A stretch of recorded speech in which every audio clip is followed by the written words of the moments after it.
Last week FIR 430 के अंदर इनको सस्पेंशन ऑफ सेंटेंस ग्रांट की गई और कल इनका ऑर्डर सुनाया गया है वो कि जो जिसमें 5 डेथ्स हुई थी जिस केस में FIR 429 उनको फाइनली इनका सेंटेंस 10 साल बाद सस्पेंड कर दिया गया, यानी कि बेल हो गई। कोई सजा वो नहीं आगे भोगेंगे। 2014 में उनको अरेस्ट किया गया था। पुलिस और उनके अनुयायियों के बीच जब झड़प हुई थी, कौन है रामपाल और क्यों विवादों में फंसे थे? देखिए उठने के कारण मौत हुई है, उसमें बाबा का कोई रोल नहीं है। सीधा सीधा अभियोजक पक्ष ने बाबा का एक तरह से समर्थन किया, जिसकी वजह से कोर्ट ने ये जो केस है उसे रद्द किया। बड़ी खबर सामने आ रही है जहां पर संत रामपाल की उम्र कैद की सजा निलंबित कर दी गई है। साल 2018 में उम्र कैद की सजा सुनाई गई थी। ये बड़ी खबर आपको बता रहे हैं, संत रामपाल की अब उम्र कैद की सजा को निलंबित कर दिया गया है।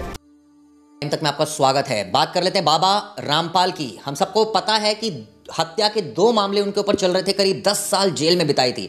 अब पंजाब और हरियाणा हाईकोर्ट का बहुत बड़ा फैसला आया। दरअसल हाईकोर्ट ने रामपाल की जो ऊपर 2 हत्याओं के मामले थे, उनमें जो उनको आजीवन कारावास की सजा मिली थी, उसको सस्पेंड कर दिया है, यानी अब कोई सजा वो नहीं आगे भोगेंगे। 2014 में उनको अरेस्ट किया गया था। पुलिस और उनके अनुयायियों के बीच जब झड़प हुई थी तो उसमें अनुयायियों की मौत हो गई थी, कई सारे अनुयायियों की, और उसको लेकर बहुत बड़ा विवाद हो गया था। उनके ऊपर मुकदमा दर्ज हुआ था। अब इसको लेकर जो जस्टिस गुरविंदर सिंह गिल है और जस्टिस दीपेंद्र सिंह, उनकी पीठ ने कहा है कि निश्चित रूप से कुछ बहस योग्य मुद्दे हैं, विशेष रूप से कि मौत का कारण हत्या है या नहीं। लेकिन कोर्ट ने, आप सोचिए, सजा को प्रवेश सस्पेंड कर दिया। कौन है रामपाल और क्यों विवादों में फंसे थे? देखिए उनके पुलिस उन्हें जाती है अरेस्ट करने के लिए और वहाँ जो उनके अनुयायी है उनसे झड़प हो जाती है। पुलिस आंसू गैस के गोले छोड़ती है। बाकायदा जो चश्मदीद हैं और जो गवाह हैं और जो घर वाले हैं, जो रिश्तेदार हैं, वो अभियोजक पक्ष के, वो कहते हैं कि जो लोगों की मौत हुई है वो पुलिस ने आंसू गैस के जो गोले छोड़े, दम घुटने के कारण मौत हुई है, उसमें बाबा का कोई रोल नहीं है। सीधा सीधा अभियोजक पक्ष ने बाबा का एक तरह से समर्थन किया, जिसकी वजह से कोर्ट ने ये जो केस है उसे रद्द किया। कोर्ट ने कहा कि जो सस्पेंड की सजा की, अरे जब जो लोग हैं जिनकी मौत हुई उनके घर वाले ही बोल रहे हैं कि पुलिस की गलती की वजह से मौत हुई, तो बाबा को दोषी इसमें कैसे ठहराया जा सकता है? आपको बता दूं 2014 की बात है जब पुलिस और प्रशासन ने हिसार में इनका वो है सतलोक आश्रम, वहां उनको गिरफ्तार करने की कोशिश की थी। तब हालात बिगड़ गए थे, मुझे अच्छी तरह याद है। उस वक्त काफी लॉ एंड ऑर्डर का इशू हो गया था।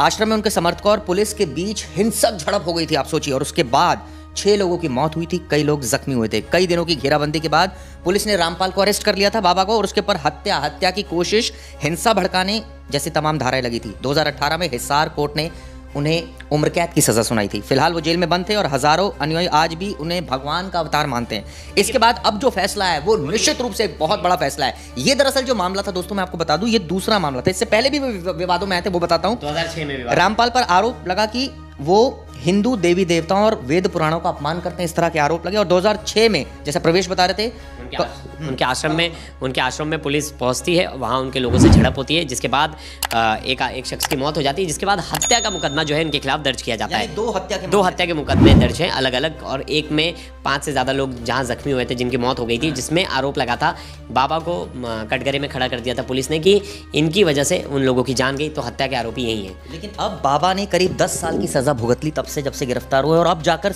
दोनों मामलों में सजा को सस्पेंड करना। देखिए हुआ क्यों, 2014 में जब बरवाला कांड हुआ तो कोर्ट ने रामपाल को आदेश किया कि कोर्ट में तुम हाजिर हो, जिसके बाद वो बार बार उन्होंने टाल रहे थे। आखिरकार नवंबर 2014 में जब पुलिस वहां पहुंची और सतलोक आश्रम पहुंची तो उन्होंने गिरफ्तार करने की कोशिश की। वहां हालत बिगड़ गई, गिरफ्तारी देने से उन्होंने मना कर दिया था। उनके जो लोग हैं अनुयायी हैं वो भी लड़ने लगे, और इसके बाद पुलिस ने आंसू गैस के गोले दागे, पुलिस की वहां झड़प हुई, जिसके बाद उन्हें गिरफ्तार कर लिया गया। अब इसी बीच 6 लोगों की मौत हो गई थी और सैकड़ों लोग घायल हुए थे। घेराबंदी की पुलिस ने रामपाल को गिरफ्तार किया और इसमें मुकदमा जो दर्ज किया रामपाल के ऊपर कि इन्होंने अपने अनुयायियों को भड़काया, जिसकी वजह से 6 लोगों की मौत हुई, और हत्या का मुकदमा जो है वो रामपाल पर दर्ज किया गया। लेकिन 2008 में हिसार कोर्ट ने इन्हें उम्र कैद की सजा सुना दी, और अब 2018 में अब जाकर कोर्ट ने ये फैसला लिया कि जो लोग हैं, जो अभियोजक पक्ष हैं, वो तो कह रहे हैं कि पुलिस ने जो आंसू गैस के गोले मार दागे, उसकी वजह से, घुटन की वजह से लोगों की मौत हुई, तो इसमें बाबा का कहीं भी हाथ नहीं है, कोई भी रोल नहीं है। तो इसकी वजह से 10 साल की जो बाबा को सजा हुई अब वो तो कोर्ट डिसाइड करेगा, अब तो कोर्ट देखेगा 10 साल का। जो कोर्ट का ऑब्जर्वेशन क्या है, कोर्ट ने कहा कि इस तथ्य को ध्यान में रखते हुए अपीलकर्ता की आयु आज की तारीख में 74 साल की है और वो पर्याप्त अवधि अर्थात 10 साल 8 महीने 21 दिन की सजा काट चुका है। हम पाते हैं कि मुख्य अपील के लंबित रहने के दौरान आवेदक की सजा को निलंबित करना उचित मामला है। जी हाँ, मुख्य अपील के लंबित, यानी कि अभी इनकी जो अपील है वो पेंडिंग है, अपील इनकी पेंडिंग है, इन बिटवीन इनकी सजा को सस्पेंड कर दिया गया, यानी कि अगर अपील डिसाइड होती है और इनके अगेंस्ट में जाता है हाँ, तो फिर वापस से जेल जाना पड़ सकता है। एक तरह से आप इसे बेल कह सकते हैं। हाँ। कि एक तरह से इन्हें बेल मिली है और जब तक ये सज़ा निर्धारित नहीं हो जाती कि जब तक इस केस में ये आरोपी हैं या नहीं, तब तक ये बाहर रहेंगे। जब ये अगर आरोप सिद्ध होता है इनके ऊपर तो वापस से इन्हें जेल में डाल दिया जाएगा।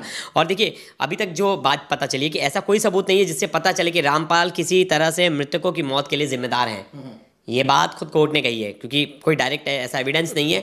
और देखिए, एक और चीज़ कही है कोर्ट ने, रामपाल को राहत दे तो दी, लेकिन उन्होंने कहा है कि किसी भी तरह का धार्मिक आयोजन में भाग लेने की अनुमति नहीं है। बेंच ने कहा कि आवेदक को किसी तरह की भीड़ मानसिकता को बढ़ावा ना देने और ऐसे प्रोग्राम में भाग लेने से बचने का निर्देश दिया जाता है। तो ये कोर्ट ने ये भी जाहिर कहा कि आप कोई भी ऐसी एक्टिविटी नहीं करोगे जहां भीड़ इकट्ठा हो, आपके लोग आ जाएं, आपके जितने भी अनुयायी हैं वो आ जाएं। और ये मामला बड़ा ग्रास रूट पे बहुत ज़्यादा इफेक्टिव था। जब ये टीवी चैनलों पे चल रहा था तो हमने उस टाइम पे देखा था पूरे इनके गढ़ को किले की तरह बना दिया गया था।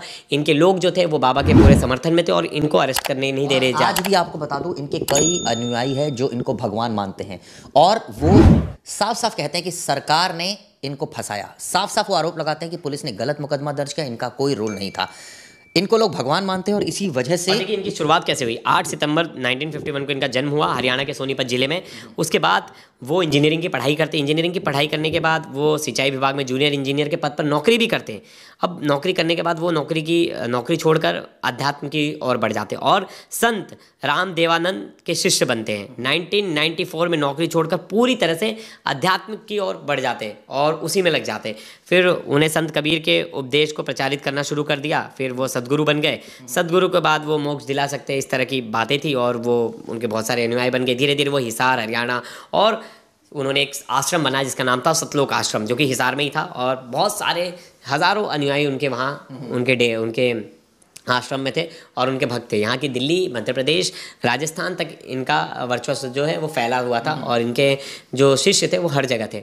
एक तरह से आज टीचर्स डे, तो इनके जो शिष्य हैं उनमें बहुत ज़्यादा खुशी की लहर है कि बाबा जी इनके बाहर आ रहे हैं। और उसको लेकर कहीं ना कहीं एक तरह से जो वॉर थी पुलिस और इनके जो लोगों के बीच में, अब इनके अनुयायी जो आएंगे वो कहेंगे कि पुलिस ने तो फिर गलत फंसाया हमारे बाबा को, जिसकी वजह से वो इतने सालों तक जेल में रहे। लेकिन ये समझना पड़ेगा, पुलिस, अभी कोर्ट ने इस मामले को लंबित रखा है, एक तरह से इन्हें बेल दी है और जब ये अगर प्रूव नहीं होता तो ये जेल से बाहर रहेंगे, प्रूव होगा तो जेल के अंदर वापस चले जाएंगे। उनकी शुरुआत करते हैं बड़ी खबर के साथ। चंडीगढ़ से इस समय की बड़ी खबर सामने आ रही है, जहां पर संत रामपाल की उम्र कैद की सजा निलंबित कर दी गई है। भीड़ और धार्मिक आयोजनों में शामिल नहीं हो सकेगा। हाईकोर्ट ने आजीवन कारावास की सजा को निलंबित कर दिया है। नियमों का उल्लंघन करने पर सख्त कार्रवाई की जाएगी। साल 2018 में उम्र कैद की सजा सुनाई गई थी। ये बड़ी खबर आपको बता रहे हैं। संत रामपाल की अब उम्र कैद की सजा को निलंबित कर दिया गया है और इसके साथ कई बंदिशें भी यहाँ पर देखने को मिलेंगी।